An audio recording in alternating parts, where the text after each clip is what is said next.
888-589-8840. Before I do that, all the markets in positive territory, off their highs. All the indexes off their highs. The Dow is up 28. The Nasdaq barely up now. The S&P just up 2. Apparently, there is. I was just seeing that Eric Cantor is speaking. I assume. I didn't hear it, but I assume in reference to. He did make a comment that he says that we'll stay up until, all night Christmas Eve if we have to. That was Eric Cantor just said that a minute or so ago. Boehner is saying that Obama's plan isn't balanced.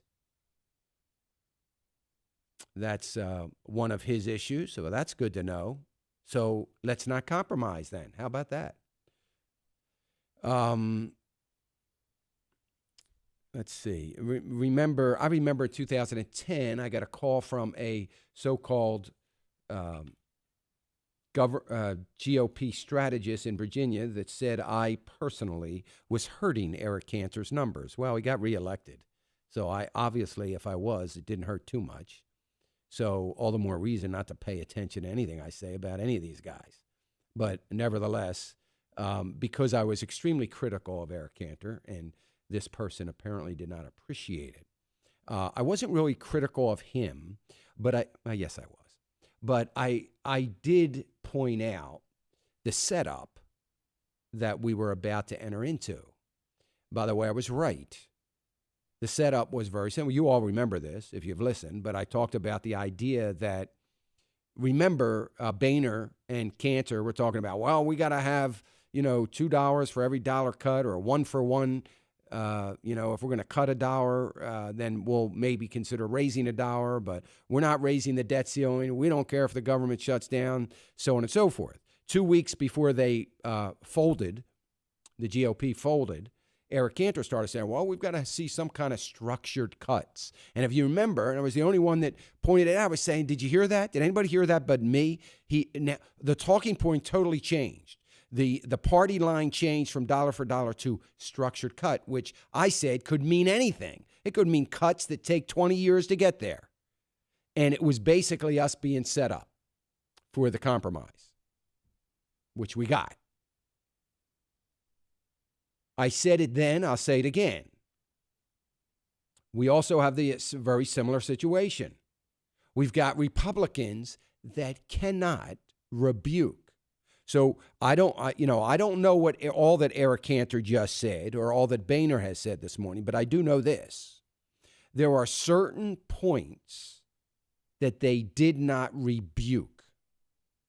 The reason that they do that, even though they know they're wrong, even though they know the Democrats are not telling the truth, doesn't matter. The Democrats know that Republicans aren't going to rebuke it. And as long as they don't rebuke it, they also know that the reason they're not rebuking it is because they've got to use those very talking points to justify their compromise. And that's what happened in 2010. Basically what they did was they refused to rebuke, the Republicans, refused to rebuke the fact that the idea that the military was not going to get paid, the idea that we would default on any of our debt was a lie. If we didn't pay the military, if we defaulted on any of our debt, that would have been the sole, nobody else, the sole choice of Timothy Geithner, and it would have been on him. But they didn't rebuke that because we have enough funds coming in to make sure but they never rebuked it. And I said the reason they didn't rebuke it, because they're the very talking points that they're going to need to justify their compromise. And I was right. That summer, they went out to all their town hall meetings, talking to everybody, using that, well, we had to compromise. We didn't want to compromise. We had to. We didn't have any choice. We didn't want our military not to get paid. Lie. We didn't want us to default, the greatest nation in the world, to default on our debt. Lie. We wouldn't have had to do that. But as usual, the Democrats, strategists, who happen to be brilliant people, strategized in such a way that they were going to suck the Republicans in to their own talking points to the point where they wouldn't be able to rebuke it because they were going to need it, and that's exactly what happened.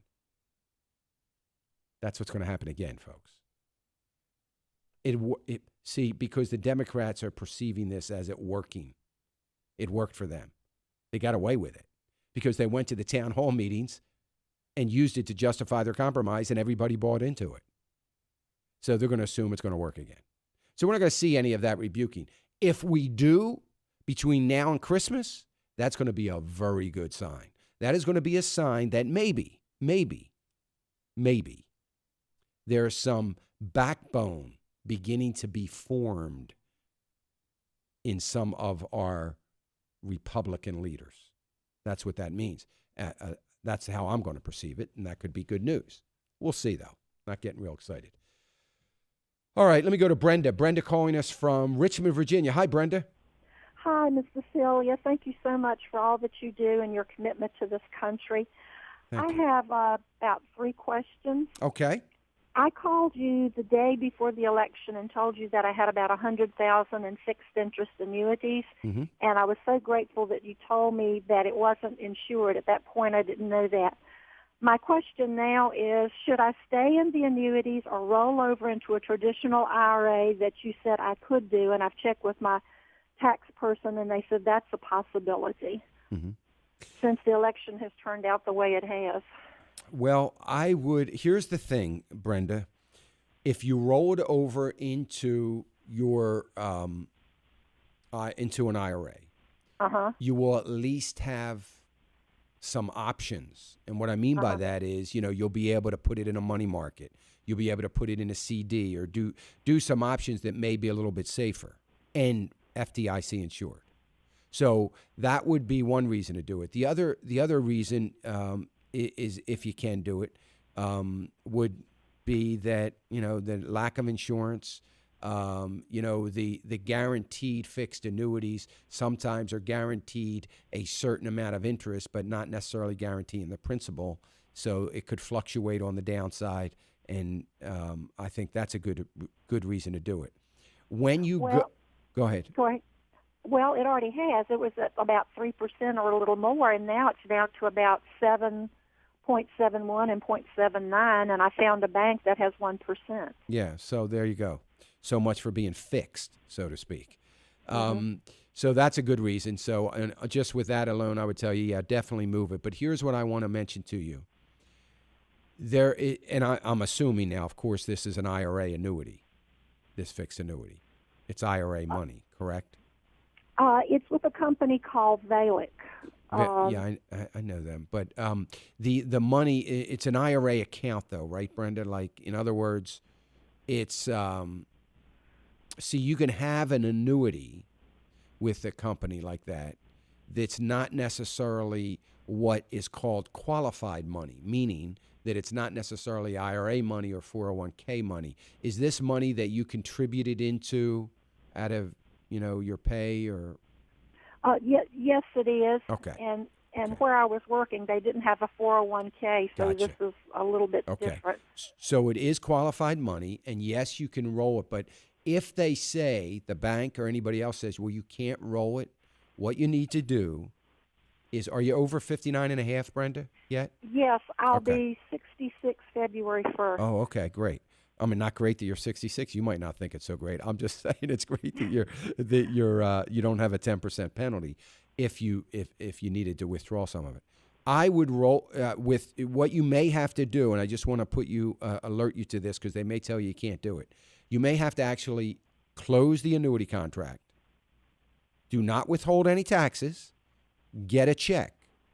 Sign the check over to your new IRA account. When you take money from an IRA account, you have 60 days to get it back into another IRA. So I just want to say, if they tell you that you can't do it, that's how you do it. Okay, you close it out, get the check, and then use that check to deposit into your new IRA account. Okay, I heard you saying that people that, had CDs that they, I'm retired, but I've been looking after elderly parents who've passed away for the last 6 years, so I haven't been able to deal with everything as well as I should have. So I should be taking money out of CDs right now, all at one time, or monthly, or taking some out of this annuity. Or Yeah, I think that you should, in any IRAs that you have, I think like this year, for instance, you should take some money out and pay the taxes. Have you not worked this year? I haven't worked since Oh, okay. 2009. Then yes, I would take some money out this year, pay the taxes on it. You will have to pay tax on it, but Right. your taxes are likely to be lower this year than next year. If you have ever had any thoughts of buying a pension plan, so to speak, in doing a charitable gift annuity to get some income with some of this money, not all of it, this would be the year to do it.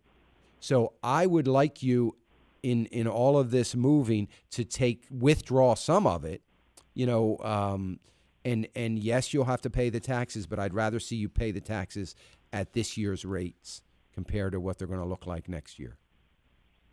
Okay, my other concern was what was in the email, and my concern was could the federal government go into individual savings accounts, IRAs, annuities, et cetera, and take money out? And you pretty much answered that question. And then you said, well, Congress would never pass. You thought that Congress probably would never pass such a thing as that. But then you mentioned executive order. Yeah, yeah. And this president has just wielded power beyond anything I have ever seen. And it's like you can almost sense like a fear of him. And I'm wondering what this comes from, you know. Yeah, well, I you make a good point, Brenda, and you know, like I said earlier, I'm not saying it couldn't happen because Right. we have been shown that this president's capable of almost anything, and so you know, it's not totally out of the realm of possibility. There's no doubt about it. Will there be a mutiny in the land? You got to remember the majority of the wealth in this nation is in 401ks and IRAs. And it would be a huge, I mean, it would be dramatic.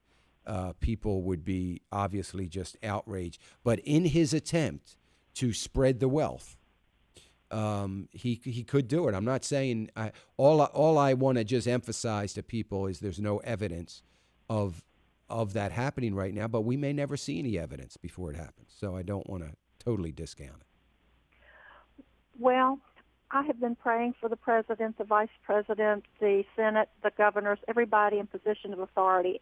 And right now, I know that's about the only thing we can do and hope that their hearts are changed. It is, Brenda. You're right. And I thank you for that, and I thank you for your call.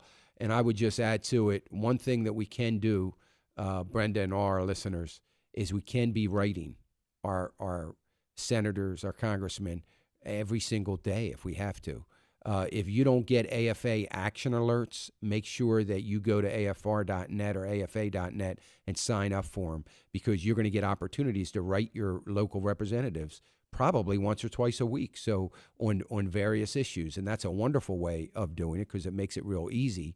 But you need to do it on your own, too. I outlined on my website at financialissues.org, I outline some ways of doing that.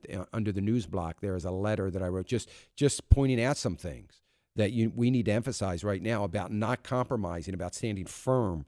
And the American citizens need to get about the business of writing and emailing and faxing and calling to let our representatives know.